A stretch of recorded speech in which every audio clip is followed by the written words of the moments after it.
గౌరవ కేంద్ర ఆర్థిక శాఖ మంత్రులు నిర్మలా సీతారామన్ గారికి, గౌరవ ముఖ్యమంత్రి చంద్రబాబు నాయుడు గారికి, నాకు అన్న సమానమైన గౌరవ ఉప ముఖ్యమంత్రి పవన్ అన్న గారికి, పెమ్మసాని చంద్రశేఖర్ గారికి, కేశవ్ గారికి, నారాయణ గారికి, శ్రావణన్నకి, ఈ సమావేశానికి పెద్ద ఎత్తున తరలి వచ్చిన అమరావతి రైతులందరికీ పేరు పేరున నా హృదయపూర్వక నమస్కారాలు.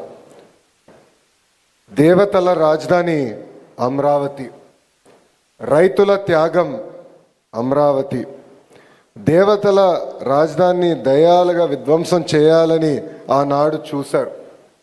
3 రాజధానులని 3 ముక్కలాటలాడి కనీసం ఒక్క ఇటుక కూడా లేని పరిస్థితి మనందరం చూసాం.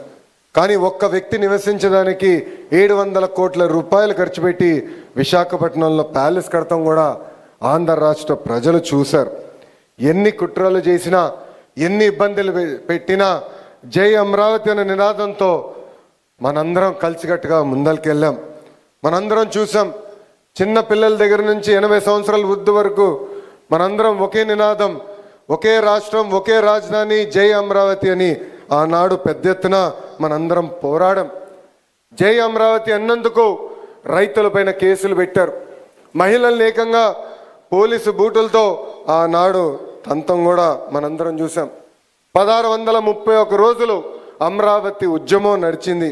2000 మంది 270 మంది రైతులు వాళ్ళ ప్రాణాలు కోల్పోతాం కూడా చూసాం.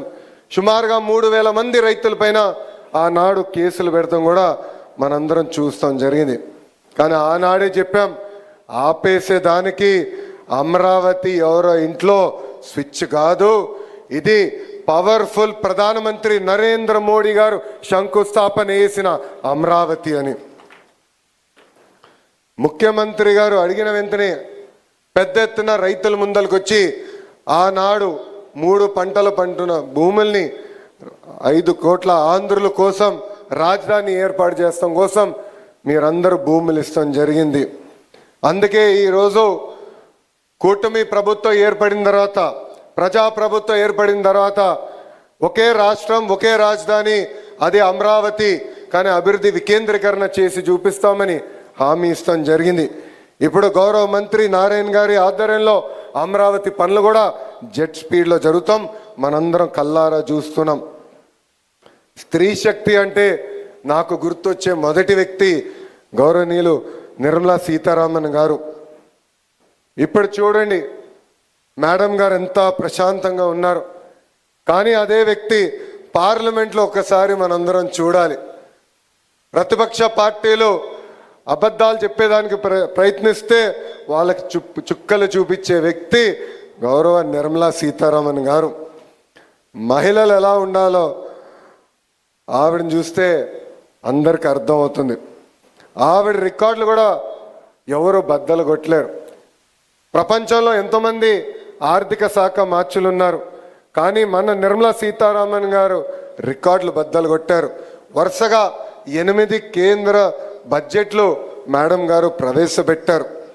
ఆవిడ జీవితం మనకొక పాఠం. లండన్లో హ్యాబిటేట్ అనే ఒక హోమ్ డికోర్ స్టోర్లో ఆమె ప్రొఫెషనల్ కెరియర్ ప్రారంభిస్తే 2008లో బీజేపీలో చేరి అధికార ప్రతినిధిగా రాజకీయ ప్రస్థానం చేశారు. కేంద్ర రక్షణ శాఖ మంత్రి, కేంద్ర ఆర్థిక శాఖ మంత్రి కూడా మేడం గారు అయ్యారు. Forbes magazine the world's 100 most powerful women list ప్రకటిస్తే వరుసగా 6 సార్లు నిర్మలా సీతారామన్ గారు ఆ లిస్టులో నిలబడ్డారు.